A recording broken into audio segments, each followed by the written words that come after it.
to be fair, I'm such a dreamer. Like, I've always believed that I was going to be in a black jersey. Right. I remember I wanted to be a silver fern, and when I played netball at intermediate, and then I wanted to be a black fern, and then I wanted to be a Kiwi Fern, and it's just evolved, and my path has evolved with me. But playing top level competitively has always, I think, been in my DNA, and where I've wanted to land. Yeah.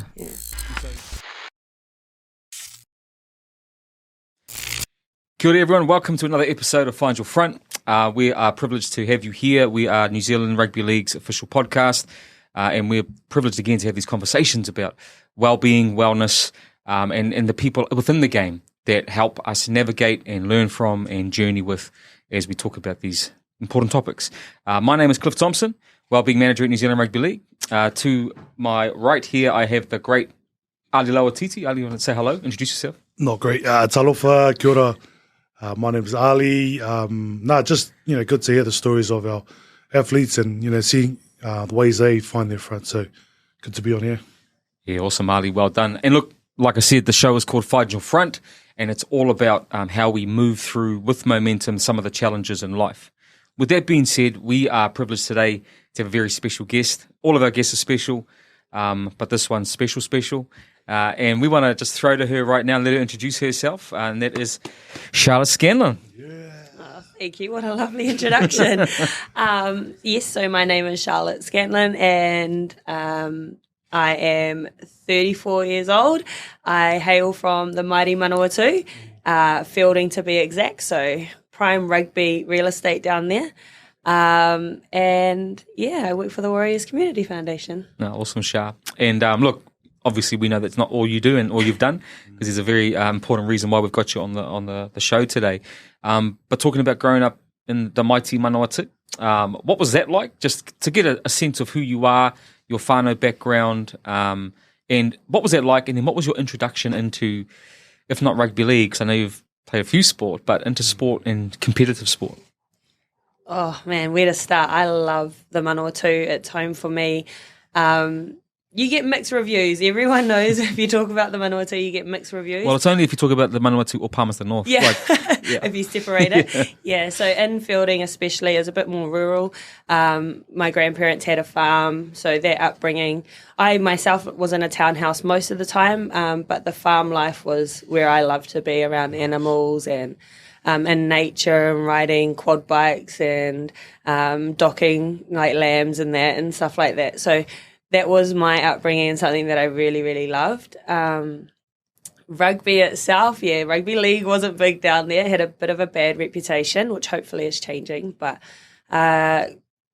started playing when I was 14, I think. Just randomly went along. My friend was playing and I was... And so that was rugby? Yeah, that was rugby. So I went along and decided like, oh yeah, I'll come support you. And then just standing on the sideline, and typical like female sports back then, were down on numbers, and they said, oh, can you play? And I said, oh, yeah. And so my first game of rugby, I was wearing my the coaches at the time's boots, because I didn't have any. I was just on the like sideline, literally just jumped on the field, had a jam, and What tries after? Not even. But like loved it, went to training the next week and never really looked back. Yeah, well.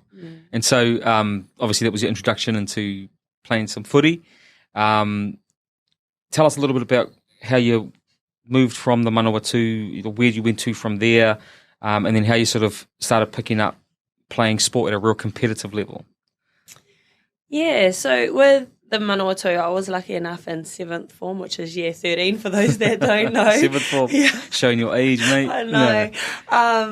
So I actually played for the Manawatu then. Right. And that year we had actually just moved up into, they had 2 divisions at the time, and we just moved up, and so it was our first year in top division, and I remember coming to Auckland and we got pumped like 54-0 or something. And I think that was kind of where I realized, like, whoa, like everywhere else is so much better when it comes to like where rugby is at the time, or female athletes.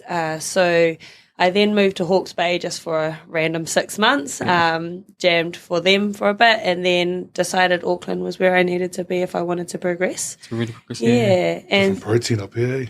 honestly, it's that chop suey coffee, I swear. That's a real. But no, it was awesome. Like, I came up here, I was humbled. I didn't make Storm for the first couple of years. I was angry, to be fair, because I was like, I'm so much better than those humble ones from a small town. No.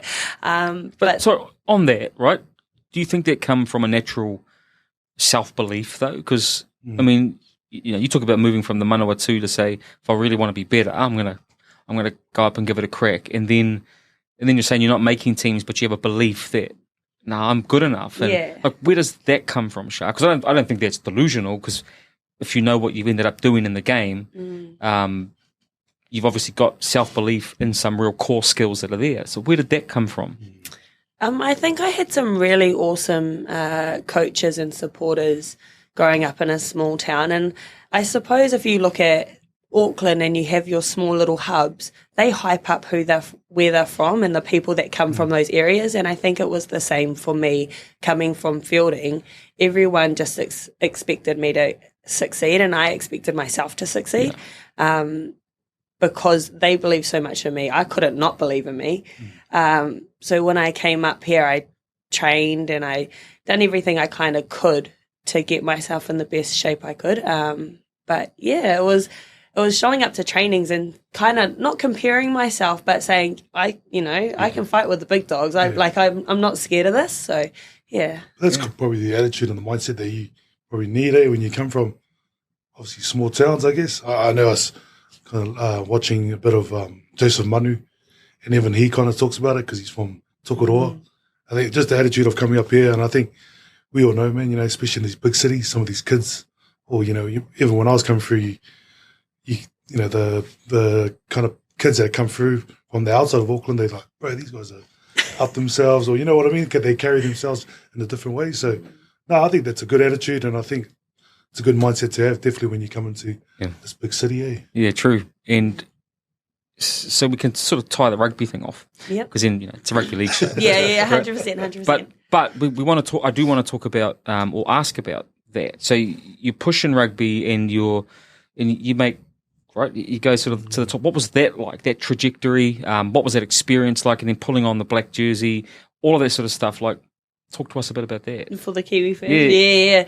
Oh, man, what a whirlwind that was. Another random competition I decided to jump into. I'd actually gone down to support, again, my friends down in the Wellington Nationals, and got a message on the way down saying, hey, we've got this invitational team. Do you want to have a jam? We need some numbers. I was like, yeah, I'll have a jam. Yeah. Did the coach give you their boots too? I have my own ones, thankfully.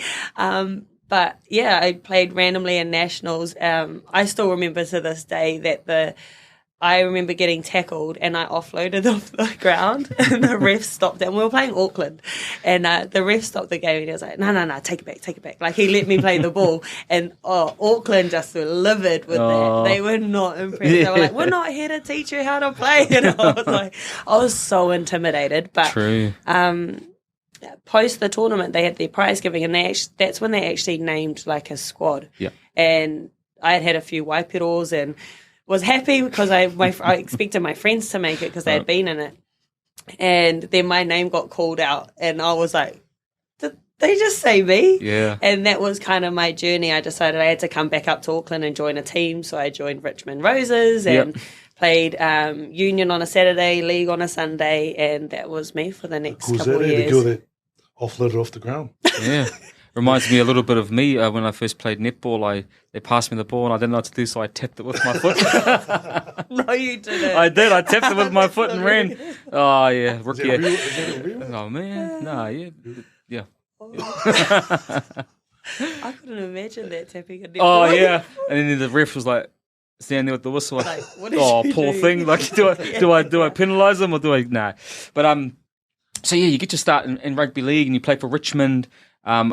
What do you feel with, is there a difference between, obviously the rules difference in the way you play the game, but in terms of your own game, your body, your things like that, were there any big adjustments you had to make to decide, look, I'm going to go and play rugby league competitive? Because it's it's a different type of contact in a lot of ways. Yeah.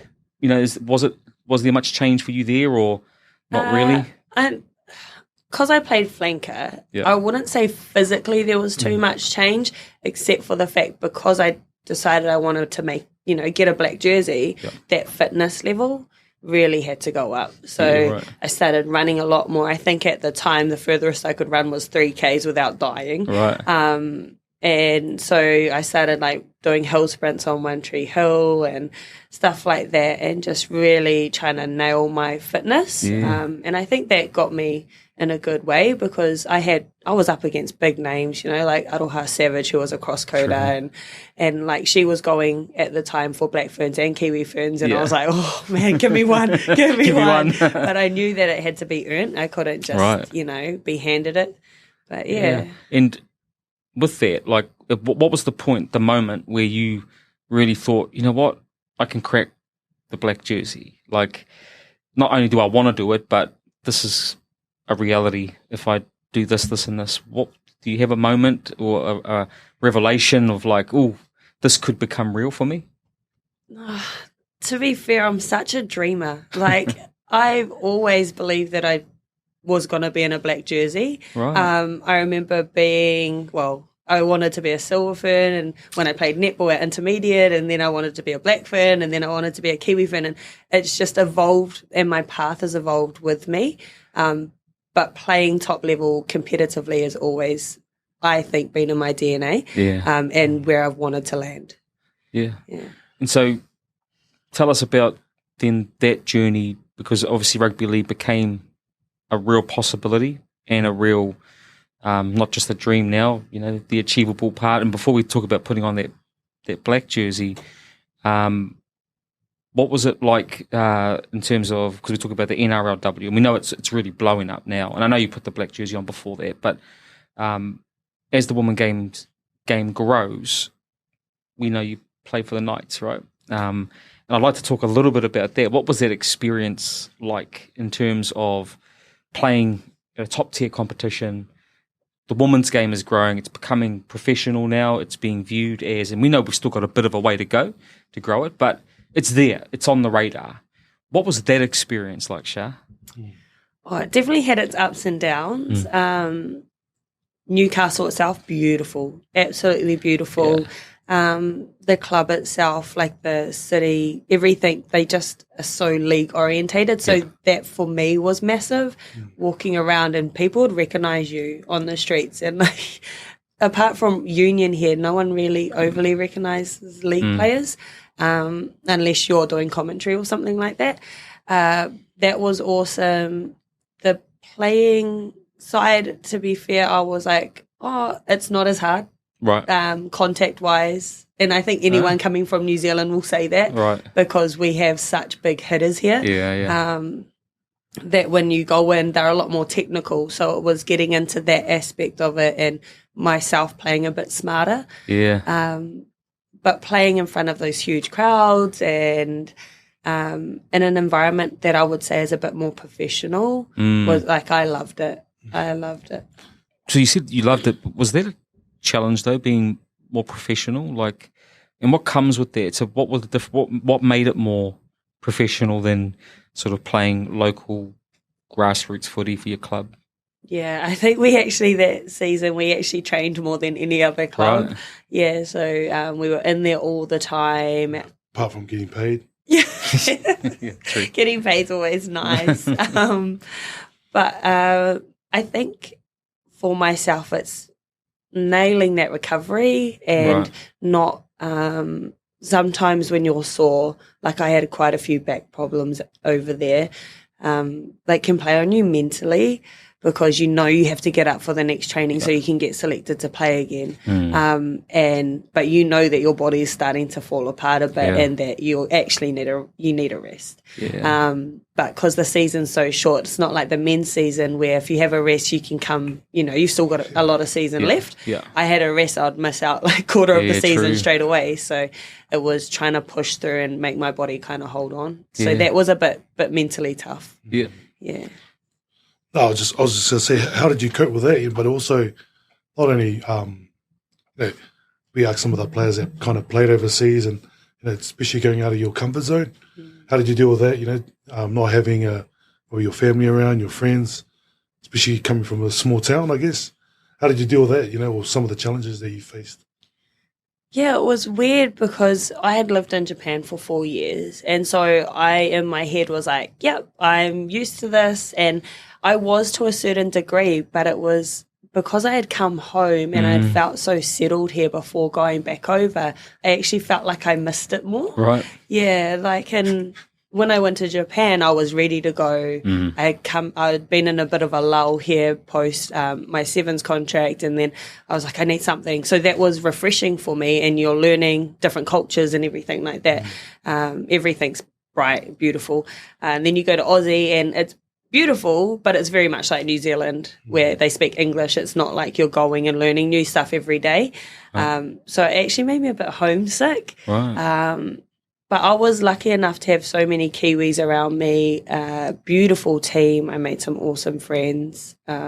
Luckily enough, there was a dog over there, and I'm a crazy dog person. It was an Australian Shepherd, and I could just cruise down to that house where my friend was and just hang out with her. She had a home gym, again, another vice of mine where I love to go, and we'd do a workout, and I'd sit there with Charlie, her dog, and just pet the dog and make myself feel better.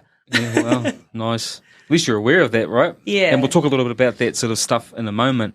But to cycle back now to that, putting on the black jersey, representing New Zealand, playing for the Kiwis, can you talk us back to the first time? Right, take us back there, from being named to then getting your first game, your first start, whatever that was. What was that experience like, Shah? Do you remember it vividly? Yeah, it was surreal. I remember the whole process because it was a bit all over with the selections. As I said, there was Black Ferns campaign going on at the same time, so people were coming in and out of camps and stuff like that. And I was just new. And then going over to England was my first big trip, and being around all these amazing athletes. I remember putting on the jersey for the first time, and we done that anthem and stuff, and I just was like, wait, I feel like I should cry. Yeah. But I was just so pumped, and I was like, I can't cry. I'm so excited to be here. And I remember running into an English prop and actually getting rocked. And because they decided, I don't know who decided, but I was a second rower at the time and never played prop, and they were like, well, your first game, we're going to put you a prop. Right. And in my head, I went, that means run straight. And I didn't know about bumpers or anything like that. I literally just head rocked, saw stars, and it was the first hit up, and I was like, I'm not coming off. I'm not telling anyone that I'm seeing stars. And I played the rest of the game, but blurred at the moment, but it was amazing, loved it, and I think from there I kind of solidified my spot as a starter, which was good for me. I remember playing Aussie in that in the pool game and winning, and pretty much needing my trainer Bob Verco to actually literally carry me off. I was so tired. Right. And I had never kind of put my body through that before. And that will always be one of my favourite games that I've played. Yeah. Footwork next time. Footwork. No, I didn't have your knees. Sorry, Cliff. I might as well ask the question now. So what was it like, because, you're cross-coder, played rugby too, which was an awesome achievement, but was there any differences, putting on that black jersey? Because, as we all know, we grew up in New Zealand, love playing rugby union, but rugby league is probably a little bit better game. But what was that like, and what was some of your challenges, or if you had any challenges, and how did you overcome it? Yeah, I think the inner child of me when I put on the black jersey for sevens was so excited. Yeah. But when it comes to league, I've always said it when people ask me what game's better, I said you can't really decide. In my opinion, I love different aspects. Yeah. I go, but there's something about defense in league, that line that's so straight, and if you miss your tackle, and if you're not working hard enough for your friend. Where in rugby, it's kind of like you cross over a bit, there's a bit more movement, and there's rucks and stuff like that. That I just love lining up in league. Right. Like even so that for me, the anthem kind of replicates that line of a defensive line, and you feel that you go back onto, the field, and it's that same feeling of that unity. And Nice. I've just always loved that about league. Yeah, cool. And so playing at that level comes with some, Ali sort of mentioned their challenges and pressures, right? And they may be the same or they may be a bit different, but what are some of the challenges that not only you face, but you feel, it's probably a second question, but that exist within the women's game at present? So playing at that high performance level, what's the sort of pressure that you might have felt? And then the second question is, in that women's space now, what are some of the challenges that we have within the women's game that exist that, that we are optimistic about working towards changing? Yeah, I think in the females game, for a very, very long time, I put whatever job I was doing was always second. And so the pressure to actually make it so that I could get paid. Yeah. And at the time I was in the first wave of sevens players that started getting paid. And it was like that pressure. I remember taking 6 months off work and using my savings so that I could actually focus on training. And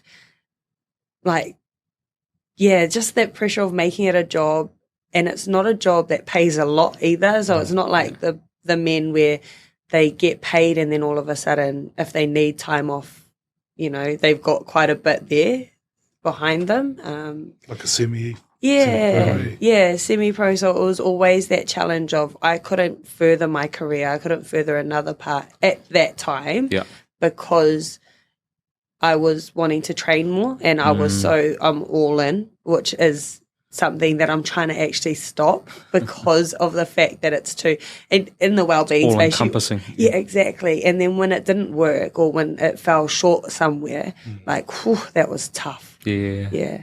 And so when you say it's tough, and how do you deal with that? Like, how do you manage that? Because we all face tough times in life and tough challenges and things that are difficult, but how did you personally work through those challenges? I think the first time that I actually got dropped, I didn't. And it was terrible. And I think that's why I'm so passionate in the wellbeing space, because of the fact that the first time I did get dropped, I didn't deal with it. Yeah. And then the second time, or not the second time, it was more like when I wasn't starting or little things started happening in life, then I was like, oh no, I know what to do, which is like go into nature, animals, love animals, go home, which is something I can't do very often. But when I go home, I've stopped going home and seeing 1,000 friends. Yeah. I go home and I see my family and stay there, and I say, I'm at this one house. If you want to come see me, come see me. If you don't, cool. Yeah. Catch you next time. But it was like understanding my space and how to make that nice, like whole. Yeah. Yeah. Yeah. And let's move to sort of Charlotte today. Obviously you had the World Cup campaign at the end of 2022 with the Ferns, and but you've started doing some other things outside of playing football. And you want to talk to us a little bit about that? Yeah. Oh, I feel like I'm more busy now that I've finished playing, and now that I'm like, okay, career focused. But I'm working for the Warriors Community Foundation, which I absolutely love.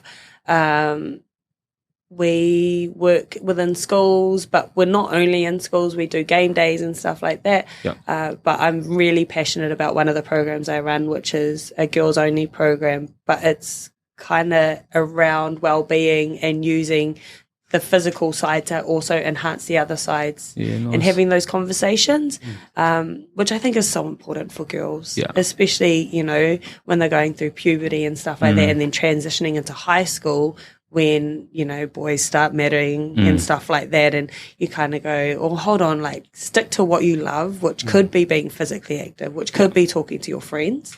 And then other than that, I'm doing a wellbeing course, which you guys are either on or have done. And another aspect about that is it's giving you tangible things that you can actually work on. because for myself, I had to kind of figure that out myself, and I had to go through the process without any guidance in that space. So it's awesome to be able to actually learn about it and how can I help someone else, because not everyone's going to be like me. I can't be like, go pet a dog to everybody. And not everyone's going to love death sessions from Ruben Wiki, but you got to be able to help them facilitate their own well-being. Yeah, So, nice. Commentary analyst. Oh my Lord, no. I've got to try be better. I've got to try. But I was going to ask you too, how was your, because would you say you're a semi or you're a retired player, and how was that transition? Because that's something that always comes up with some of our players. Was it tough or was it easy? And it sounds like it was easy anyway, transition, from playing to know what you do now. Yeah. I actually watched an interview with Kobe Bryant the other day, and he talked about his retirement and how everyone kept going, oh, you're going to go back, or oh, you're going to hit depression, or you're going to do this and stuff like this. And he was adamant, like, no, I'm so ready for the next stage of my life. And I feel, I think he's the first athlete I've actually talked to that had that experience. Oh, I haven't talked to, sorry, I watched. Yeah. I wish I talked to him. Watched. I was like, man, how do we get Kobe on the show now? Watched that actually had that kind of experience. And I feel like I'm like that. Like, I've watched a few games and went over to Aussie and stuff, and there's just no itchy feet, no nothing. Like the whole time I sat there going, they should be running this play, or that defensive line, the splits are wrong. And just I started analysing it and wanting to coach it more than ever being like, okay, put my boots on. Yeah. Nice. So I've absolutely loved it. Work has kept me so busy. And I luckily went over with the under-17s Auckland team to Australia. They carved up, and that feeling of being like a proud coach was just phenomenal. And awesome. Yeah, seeing the girls progress in who they are and build their confidence and get better in their game, that was gold for me. Yeah. No, that's awesome. And look, so we'll try and bring it to a head now, Shah. For you, as you look back, as you look at where you're at, you talked a little bit about it now, sort of in life, and being at peace with your decision and what you've done, and being at peace with what the next phase looks like. Today, how does Charlotte Scanlan find her front? How does she keep herself well? Tell us a little bit about that as we sort of close off this conversation. Yeah, I think there's a lot. There's so much more to just I do this one thing. Yep. I talk about my dog and I talk about training, and I know that helps me, but it's things like, okay, put my phone down, go to sleep. Stop procrastinating. It's not going to help you tomorrow, kind of thing. I call up my friends and have a little bit of a chin wag about what's happening in their life, because I find that when I can help them or, be that listener for them, it actually helps me. Yeah. I dive into my work, and because it's such a positive space, and to be able to give back to other people and show them what sports can give you. Yep. And it's not just playing. You could do what you guys are doing, or you could do anything in sports, but the environment is so enriching, if you use it in a positive light. Awesome. And I think with that being said, it's not actually a lovely way to end our conversation. So, Ali, is there anything you wanted to add or say before we tie it up? No, I just want to say thank you. I'm sure any waiine at all that's listening in would be inspired by your story. And definitely some gems in your storytelling. Love what you've been doing in well-being, but also on TV. With the commentary and analysts. No, you do a good job. So wishing you all the best for the future, and we'll see you around anyway. Yeah, awesome, Ali. And so from us here at New Zealand Rugby League, Shah, we just thank you for your time.